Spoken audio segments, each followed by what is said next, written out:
administrador que esteve à frente do Banco Nacional de Desenvolvimento Econômico e Social, BNDES, por 35 anos, o atual presidente de um dos maiores clubes do Brasil, que tem aproximadamente 40 milhões de pessoas. Eu estou falando do Eduardo Bandeira de Mello, presidente do Flamengo. Como começou a sua relação com o Flamengo? Começou quando eu nasci, porque eu nasci numa família de rubro-negros, né? Meus avós eram todos rubro-negros, meu pai rubro-negro, minha mãe rubro-negra, todos os meus tios rubro-negros, né? Então não podia ser diferente, né? E de lá para cá também todos os meus irmãos são rubro-negros, meus filhos, sobrinhos, todos nós casamos com rubro-negros, então não tem nenhuma defecção na família. Como você decidiu ser presidente do Flamengo e por quê? Olha, eu não decidi ser presidente do Flamengo. Ser presidente do Flamengo não é um projeto pessoal meu. O meu projeto pessoal é fazer, né, o possível para que o Flamengo ganhe tudo, que o Flamengo resgate sua credibilidade. Então, minha candidatura surgiu da impugnação do Valim Vasconcelos, né, que era o candidato original da nossa chapa. E como havia, né, um questionamento sobre a validade ou não da candidatura dele, desde o início ele me convidou, a chapa me convidou para ser o plano B. Só que isso não foi divulgado, né? Então, quando aconteceu a impugnação do Valim, eu assumi a candidatura e continua a mesma coisa, né? Porque é um grupo só, nós estamos unidos aí para tentar mudar o Flamengo. Na sua campanha, o senhor falou de fazer um choque de gestão no clube e profissionalizar os departamentos. Como que é esse choque de gestão e como que você está rompendo com a gestão anterior?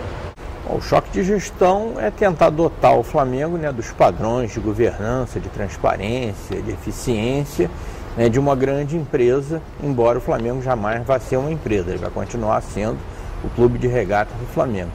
Mas um clube que tem 40 milhões de torcedores, né, e que fatura mais de 200 milhões de reais ano, faturamento esse que nós pretendemos ampliar bastante, né? Ele não pode ser administrado de uma maneira amadora como são administrados a maior parte dos clubes brasileiros. Então a gente acha que o Flamengo tem que ser administrado de maneira profissional. O grupo que veio comigo para a administração do Flamengo é todo composto por executivos, por empresários vitoriosos nas suas áreas de origem, e o que a gente pretende é trazer para o Flamengo a nossa experiência lá fora. O Flamengo está em uma grande dificuldade financeira. Como o senhor pretende equilibrar essas finanças e qual é o prazo médio para que as finanças do clube estejam estabilizadas? O Flamengo efetivamente está numa crise financeira, é uma crise que já se arrasta há algum tempo. A situação realmente era muito pior do que a gente estava imaginando.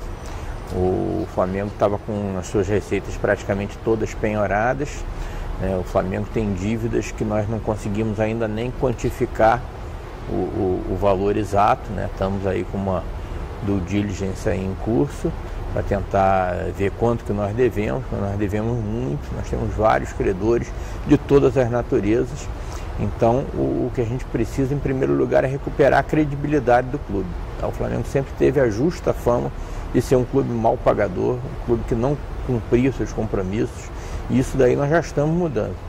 Então, nós estamos negociando com os nossos credores, já estamos com uma negociação adiantada com a Fazenda Nacional, a quem nós devemos uma quantia incalculável. Nós estávamos com o parcelamento da Time Mania praticamente extinto, porque o Flamengo não pagava as parcelas da Time Mania, do Refis 4. Nós tínhamos um problema sério de não pagamento, não recolhimento do imposto de renda na fonte, que era retido dos empregados, dos jogadores, de uma maneira geral, que se caracteriza como uma apropriação indébita, né?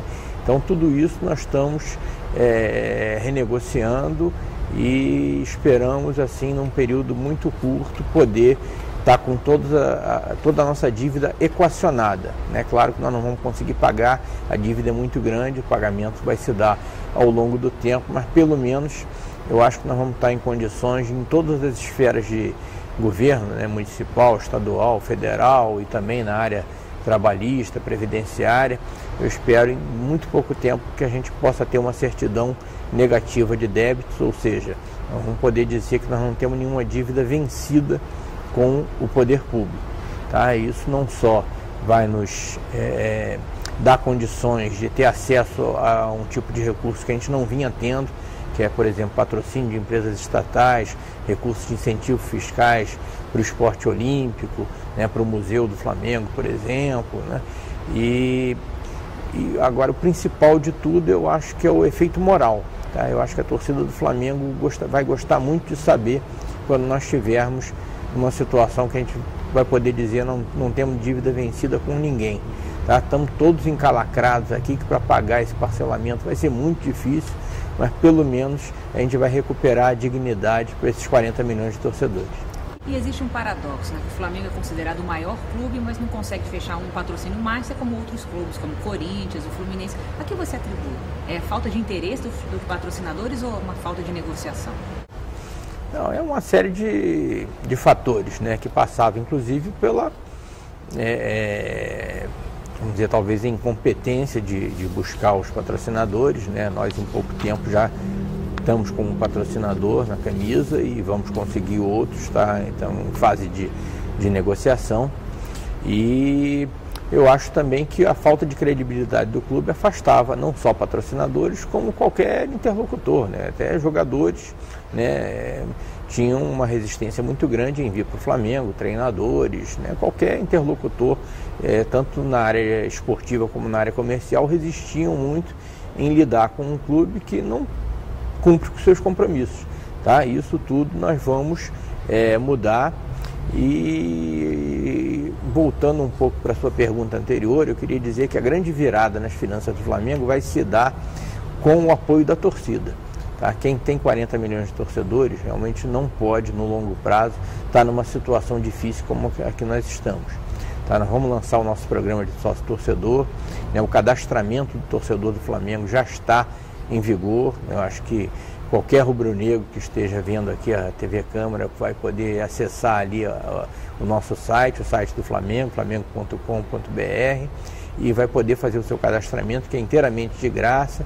Esse é o embrião do lançamento breve do nosso programa de sócio-torcedor.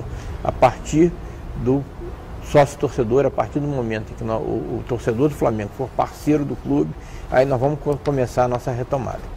O futebol é a prioridade na sua gestão? O futebol vai ser sempre a prioridade em qualquer gestão do Flamengo, né? Porque ela é a razão de ser de tudo, né? Nós todos estamos aqui por causa do futebol. O Flamengo é um clube de regatas, né? Nasceu, né, do remo, é um esporte que é muito querido por todos os rubro-negros, né? Todos nós gostamos muito do remo, dos outros esportes que o Flamengo pratica, né? O basquete agora mesmo está numa situação bastante vamos dizer, vitoriosa, né? E o Flamengo tem uma tradição, né, de esportes olímpicos, e agora não resta a menor dúvida que a paixão de todos nós é o futebol. Então o futebol é a prioridade. E quais são os seus planejamentos para os esportes olímpicos, já que estamos próximo a uma Olimpíada e, na verdade, tivemos algumas notícias até contrárias a isso, foi fechamento de alguns esportes, a não renovação com o César Cielo, nadador. Nós não descontinuamos nenhum esporte olímpico, né? Pelo contrário, nosso investimento na base, nas escolinhas, continua o mesmo. O que nós tivemos que fazer por razões puramente econômicas, e é uma medida transitória, foi não renovar contratos de alguns atletas de ponta, né, que pertenciam aos quadros do Flamengo e que, por razões econômicas, nós não podemos continuar, né, não podemos, né, mantê-los dentro do Flamengo. Mas é uma situação transitória. A partir do momento que a gente tiver a certidão negativa de débito e a gente começar a gerar recursos para o esporte olímpico, de maneira que esses esportes sejam autofinanciáveis, sejam autossustentáveis, nós certamente vamos retomar esse investimento e vamos ser muito maiores do que éramos antes. Mas a ideia é priorizar alguns esportes ou tentar alcançar o máximo de esportes possível? E tem alguns esportes em que o Flamengo já tem uma tradição muito grande e esses esportes serão mantidos. Pode ser até que a gente passe a praticar mais algum. Mas a ideia é que o Flamengo volte a ser uma potência olímpica como já foi no passado. E tem algum projeto específico para o remo, que é um esporte que não mobiliza milhares de pessoas, mas é um esporte muito querido? Acho que todo torcedor do Flamengo tem um carinho especial pelo remo e foi a história do clube que começou ali. Não tem a menor dúvida, todos nós temos um carinho especial pelo remo e não tem por que o remo não movimentar multidões também. Se é o remo do Flamengo, né, se o Flamengo atrai multidões, nosso plano é tornar o remo um esporte tão popular quanto ele já foi no passado. Tá? Inclusive não vejo por que o remo não está na grade das televisões, por exemplo. Isso é uma coisa que a gente poderia mudar. E com certeza o remo também vai ter que ser autofinanciável, ele também vai ter que gerar recursos, né? O remo pode mobilizar patrocínios também, pode mobilizar recursos de incentivos fiscais, e o remo do Flamengo com certeza vai continuar a ser a potência, e isso vai ser amplificado ao longo desses anos. E no futebol, qual o planejamento para o investimento nas categorias de base e no CT, no Centro de Treinamento do Flamengo, no Ninho do Urubu, lá em Vargem Grande, que atualmente está bem abandonado e ainda falta concluir as obras? São dois pontos fundamentais, né, na estratégia do futebol do Flamengo. A categoria de base é a principal vertente de atuação do futebol do Flamengo, né, o que está planejado aqui na nossa gestão. Acho que aquele lema de o craque Flamengo faz em casa, né, vai ser retomado. Né, os grandes times que o Flamengo teve ao longo da sua história sempre foram formados a partir da formação dos jogadores dentro de casa, e isso vai continuar. Né? Nós temos uma geração atual de jogadores na base que é vitoriosa, que pode ser melhorada inclusive, né, e que representa uma esperança muito grande. E a ideia é formar cada vez mais jogadores para que eles possam vir a ser os grandes craques do Flamengo no futuro. E o centro de treinamento também é uma prioridade total, porque é dentro do centro de treinamento que a gente vai formar os jogadores. E é dentro do centro de treinamento que nós vamos treinar o clube, né, o time profissional.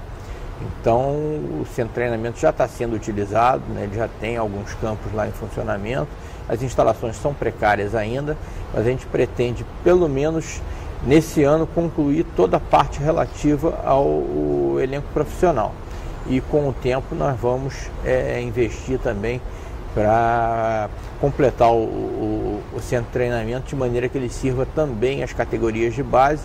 E quando isso acontecer, que a gente espera que não demore muito, vai ser um centro de treinamento a nível internacional, vai ser uma referência internacional. E o Maracanã é o estádio do Flamengo ou é uma outra alternativa? Não, o Maraca é nosso.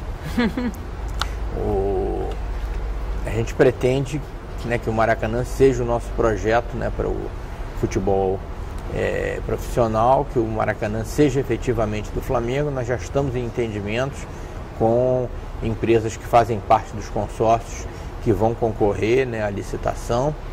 E eu acho que ninguém duvida de que nenhum negócio vai poder ser gerado no Maracanã. O Maracanã jamais vai ser um empreendimento rentável sem que o Flamengo esteja participando.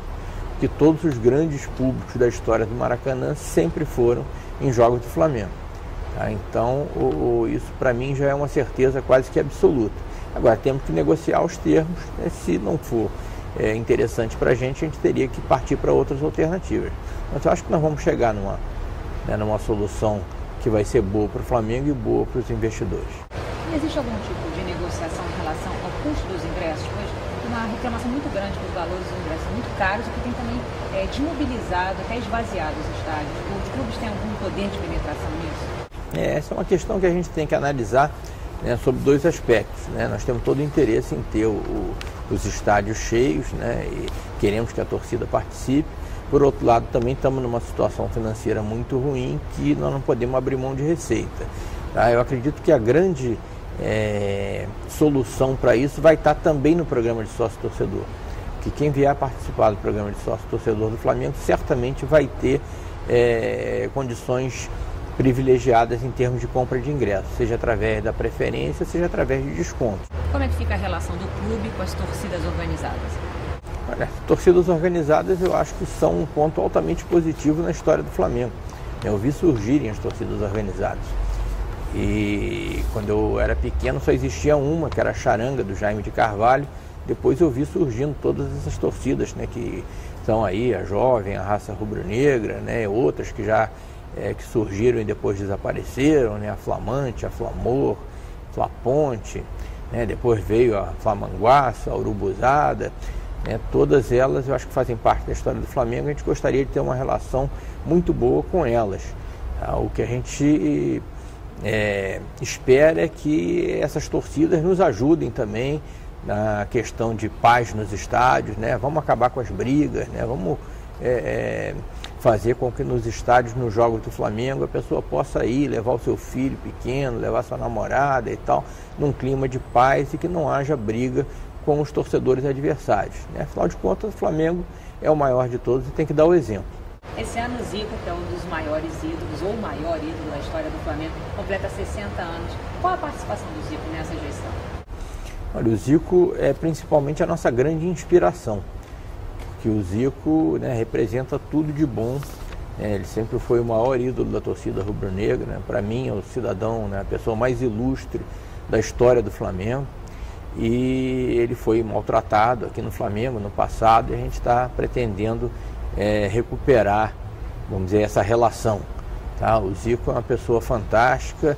Ele, apesar de não exercer nenhum cargo profissionalmente dentro do Flamengo, ele nos ajuda muito toda vez que a gente precisa consultá-lo sobre algum assunto relativo ao futebol, né? Uma opinião que tem que ser ouvida. E além disso, né, foi o que eu falei, eu quero que o Zico seja a grande inspiração da administração do Flamengo.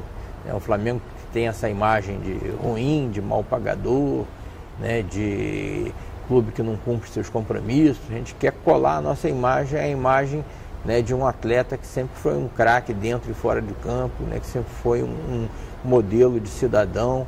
E então a gente quer ter a figura do Zico, né, como emblemática aqui na administração do Flamengo. Eduardo, para encerrar, como você pretende encontrar o Flamengo daqui a 3 anos? Eu espero que o Flamengo esteja bem melhor do que ele está hoje, né? Não só no plano esportivo, mas também no plano ético, no plano moral. Eu espero que o torcedor do Flamengo possa ter orgulho do Flamengo dentro do campo e que possa ter orgulho fora do campo também. Muito obrigada, Eduardo, pela sua entrevista. Foi um prazer. Se precisar, estamos aí.